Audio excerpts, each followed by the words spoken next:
మనలో చాలా మంది రోజు మొదలుపెట్టేది మనసును చూసుకోవడం కాదు, ఫోన్ స్క్రీన్ని చూసుకోవడమే.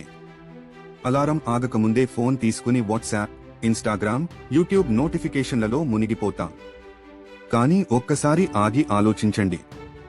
ఆ నోటిఫికేషన్లు మీ జీవితం మార్చేస్తాయా? లేదా మీ శరీరాన్ని, మనసును మెరుగుపరుస్తాయా? ఇలా చేయండి గురూజీ. ప్రతిరోజు ఫోన్ చేతిలోకి తీసుకునే ముందు మీకు మీరు 4 ప్రశ్నలు వేసుకోండి.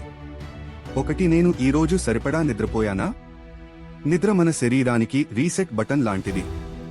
దాన్ని స్కిప్ చేస్తే మన శక్తి తగ్గిపోతుంది. 2. నేను తగినంత నీరు తాగానా? మన శరీరం 70% నీరే.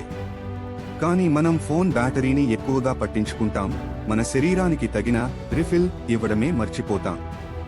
3. నేను కనీసం 10 నిమిషాలైనా నడిచానా? వ్యాయామం అంటే జిమ్కి వెళ్లడం కాదు. సింపుల్గా ఇంటి చుట్టూ తిరగండి. మీ మనసు కూడా ఫ్రెష్ అవుతుంది. 4. నేను అవసరమైనంత ప్రోటీన్ తిన్నానా? ఫాస్ట్ ఫుడ్ వలన మనం తృప్తి పడతాం, కానీ శరీరం మాత్రం ఆకలిగానే ఉంటుంది. మన ఆరోగ్యం మన ఆహారంతోనే మొదలవుతుంది. రవి అనే యువకుడు ప్రతిరోజు ఫోన్లోనే రోజును మొదలుపెట్టేవాడు. Instagram reels, news, games. రోజు చివరికి అలసిపోయి ఏం చేశానో తెలియదు అని ఫీల్ అయ్యేవాడు. ఒకరోజు ఫోన్ పక్కన పెట్టి మొదట నడకకు వెళ్లాడు, నీరు తాగాడు, సరైన ఆహారం తిన్నాడు.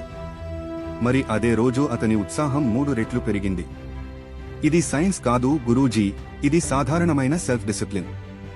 ఫోన్లో వచ్చే నోటిఫికేషన్లు కేవలం గంటల్ని తీసుకుంటాయి, కానీ మీ శరీరానికి ఇచ్చే శ్రద్ధ జీవితాన్ని ఇస్తుంది.